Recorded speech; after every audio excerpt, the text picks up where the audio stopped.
Let's try another question. It is question number 184, page number 3.169 from the book D.K. Goyal. What they want us to calculate? क्या चाहते हैं ये? Calculate working capital turnover ratio.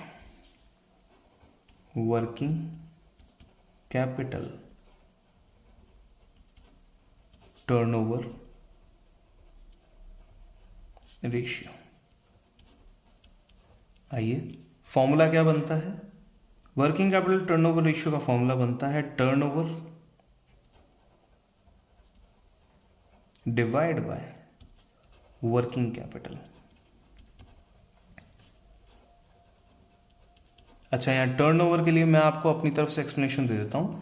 Turnover में sales भी ली जा सकती है और cost of revenue from operation भी लिया जा सकता है. मतलब रेवेन्यू फ्रॉम ऑपरेशन को भी कंसिडर किया जाता है और cost of revenue from operation को भी कंसिडर किया जाता है. दोनों ही चीजें अवेलेबल है. तो लेट्स ट्राई कि ये कैसे सॉल्व होगा. इंफॉर्मेशन लेते हैं. Gross profit on revenue from operation of a company is 25%.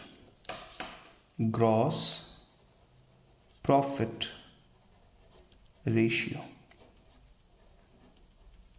Equal to 25% and which is obviously on, देखिए यहां पे भी दे रखा है cost profit gross profit on revenue from operation, that is on sales.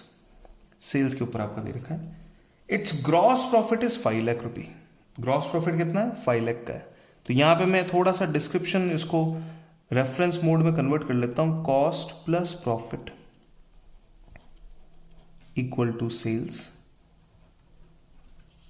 25% on sales है, यानी कि सेल्स अगर 100 रुपीज की है तो प्रॉफिट हो जाएगा 25 का और कॉस्ट हो जाएगी आपके पास में इट इज 75.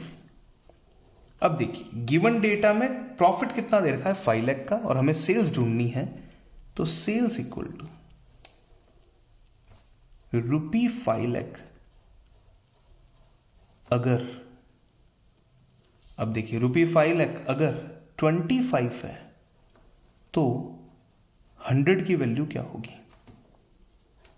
100 डिवाइड बाय 25 का मतलब होता है, ये देखिए ये डिवीजन में यहां पे पहले डिवाइड सॉल्व होगा. तो 100 डिवाइड बाय 25 का मतलब होता है 4. 5 lakh into 4 that is 20 lakh. तो सेल्स की वैल्यू कितनी आ गई है? रेवेन्यू फ्रॉम ऑपरेशन की वैल्यू कितनी आ गई है? 20 लाख रुपीज. तो मैं टर्नओवर में डाल देता हूं 20 लाख. ये वैल्यू आ गई आपकी टर्नओवर की जब मैं टर्नओवर को सेल्स मान के चलता हूं. ठीक है, अब बढ़े आगे. शेयर होल्डर फंड है 25 लाख का. नॉन करंट लायबिलिटीज हैं 8 लाख की और नॉन करंट असेट्स हैं 23 लाख की.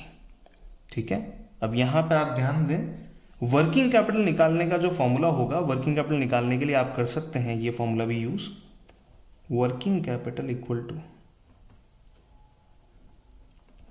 Working capital equal to share holder fund, share holders fund. क्योंकि बैलेंस शीट को इक्वेट करेंगे, अगर आपस में इक्वल करेंगे तो ये फॉर्मूला आपके पास में आ जाएगा current asset minus current liability का. तो share holder fund plus non current liabilities, non current liabilities minus non current assets. तो चलिए शुरुआत करते हैं. शेयर होल्डर फंड की वैल्यू दे रखी है 25 lakh rupees plus non current liability 8 lakh minus non current assets 23 lakh. अब आइए 25 में से 23 गए 2 प्लस का 2 plus 8 that is rupee 10 lakh. Here it is divide by rupee 10 lakh और इसका फाइनल आंसर आ जाएगा 2 टाइम्स. चेक कर लेते हैं हमारा answer. Here it is working capital turnover ratio 2 times. तो बड़े ध्यान से अब इसमें याद भी रख लीजिए, सभी बच्चे याद रख सकते हैं कि जब भी वर्किंग कैपिटल टर्नओवर रेशियो का क्वेश्चन आएगा तो टर्नओवर का मतलब है सेल्स.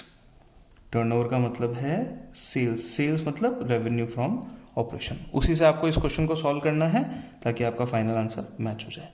अगर आपको लगता है कि ये वीडियो किसी भी बच्चे के काम आ सकती है, आपके साथ साथ में और किसी के भी काम आ सकती है, तो try to spread the video.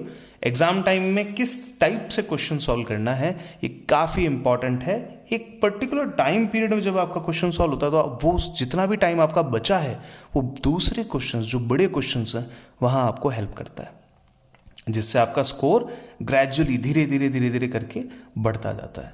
तो thank you so much for watching this video, keep watching our next video. Thank you so much.